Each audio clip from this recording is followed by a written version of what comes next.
राधे राधे। जय श्री कृष्णा। ओम वासुदेवाय नमो नमः। पुरुषोत्तम मास की जय। पुरुषोत्तम मास महात्म्य कथा अध्याय 9 में आप सभी का स्वागत है। आप सभी का हार्दिक अभिनंदन है। सूत जी बोले, तदंतर विस्मय से युक्त नारद मुनि ने मेधावी ऋषि की कन्या का अद्भुत वृत्तांत पूछा। नारद जी बोले, हे मुने, उस तपोवन में मेधावी की कन्या ने बाद में क्या किया और किस मुनि श्रेष्ठ ने उसके साथ विवाह किया? श्री नारायण बोले, अपने पिता को स्मरण करते करते और बराबर शोक करते करते उस घर में कुछ काल उस कन्या का व्यतीत हुआ।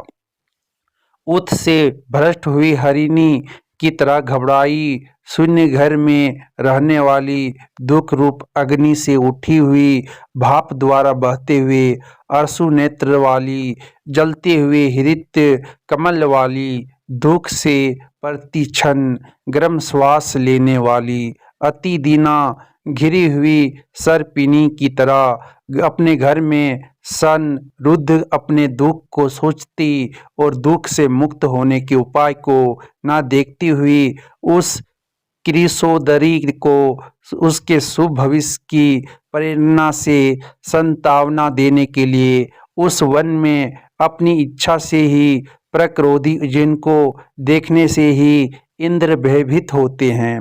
ऐसे जटा से व्यापत साक्षात शंकर के समान भगवान दुर्वासा ऋषि आए। हे नारद, भगवान कृष्ण ने राजा युधिष्ठिर से कहा कि हे राजेंद्र, वह दुर्वासा आए जिसको कि आपकी माता कुंती ने बालापन में खुश किया था।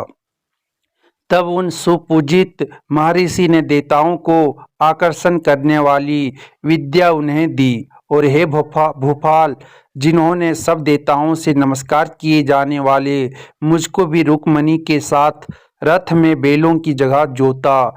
दुर्वासा को बैठाकर रथ खींचते हुए जब हम दोनों मार्ग चलने लगे, तब चलते चलते मार्ग में अति तीव्र प्यास से सूख गए थे। तालु और ओष्ठ जिस रुक्मणी की ऐसी जल चाहने वाली रुक्मणी ने जब मुझे सूचित किया, तब कंधे पर रथ की जोत को रखे हुए चलते चलते ही पांव के अर्घ भाग से पृथ्वी को दबाकर रुक्मणी के प्रेम के वशीभूत मैंने भोगवती नाम की नदी को उत्पन्न किया। तब वही भोगवती ऊपर से बहने लगी। अनंतर उसी के जल से हे महाराज, रुक्मणी की प्यास को मैंने बुझाया। इस प्रकार रुक्मणी की प्यास का बुझना देख उसी क्षण अग्नि की तरह दुर्वासा क्रोध से जलने लगे और प्रलय की अग्नि के समान उठकर दुर्वासा ने श्राप दिया। बोले, बड़ा आश्चर्य है कि हे कृष्ण, रुक्मणी तुमको सदा अत्यंत प्रिय है, अतः स्त्री के प्रेम से युक्त तुमने मेरी अवज्ञा कर अपना महत्व दिखलाते हुए वो इस प्रकार से उसे पानी पिलाया। अतः तुम दोनों का वियोग होगा, इस प्रकार उन्होंने श्राप दिया था।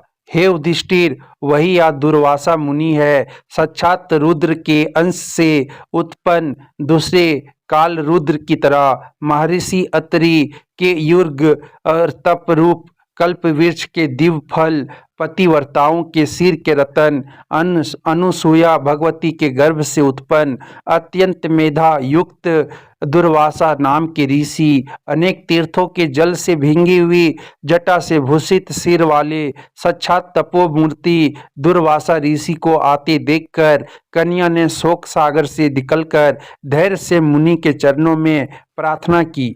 प्रार्थना करने के बाद जैसे वाल्मीकि ऋषि को जानकी अपने आश्रम में लाई थी, वैसे ही यह भी दुर्वासा को अपने घर में लाकर अर्घ्य पाद्य और विविध प्रकार के जंगली फलों और पुष्पों से स्वागत के लिए आज्ञा लेकर आदर पूर्वक पूजन कर तदंतर हे राजन, या बाला बोली।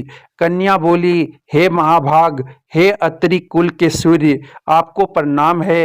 हे साधो, मेरी अभाग्य के का घर में आज आपका शुभागमन कैसे हुआ? हे मुने, आपके आगमन से आज मेरा भाग्य उदय हुआ है, अथवा मेरे पिता के पुण्य के प्रभाव से प्रेरित मुझे संतावना देने के लिए ही आप मुनि सत्तम आए हैं। आप जैसे महात्माओं के पांव की धूल जो है वह तीर्थ रूप है, उस धूल का स्पर्श करने वाली मैं अपना जन्म आज सफल कर सकी हूँ। आज मेरी वर्त भी सफल है। आप जैसे पुण्यात्मा के जो मुझे आज दर्शन हुए, अतः आज मेरा उत्पन्न होना और मेरा पुण्य सफल है। ऐसा कहकर वह कन्या दुर्वासा के सामने चुपचाप खड़ी हो गई। तब भगवान शंकर के अंश से उत्पन्न दुर्वासा मुनि मंदहास्य युक्त बोले। दुर्वासा बोले, हे दिवज सुते, तू बड़ी अच्छी है। तूने अपने पिता के कुल को तार किए दिया। यह मेधावी ऋषि के तप का फल है जो उन्हें तेरी ऐसी कन्या उत्पन्न हुई। तेरी धर्म में तत्परता जान कैलाश से मैं यहाँ आया और तेरे घर आकर तेरे द्वारा मेरा पूजन हुआ।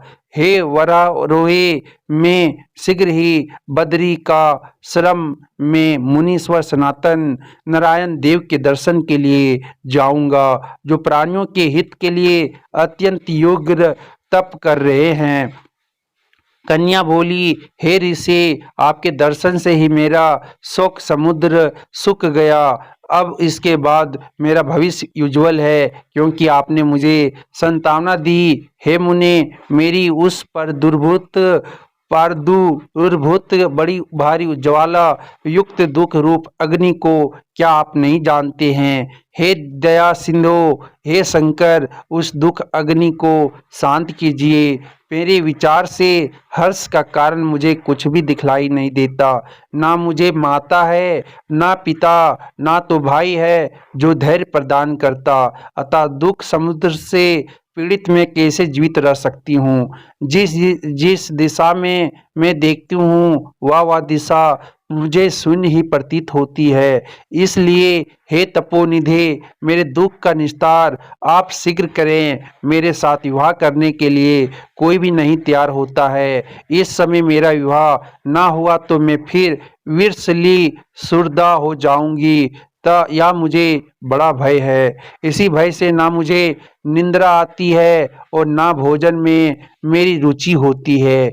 हे ब्राह्मण, अब मैं शीघ्र ही मरने वाली हूँ, यह मेरा इस समय निश्चय है। ऐसा कहकर आंसू बहाती हुई कन्या दुर्वासा के सामने चुप हो गई।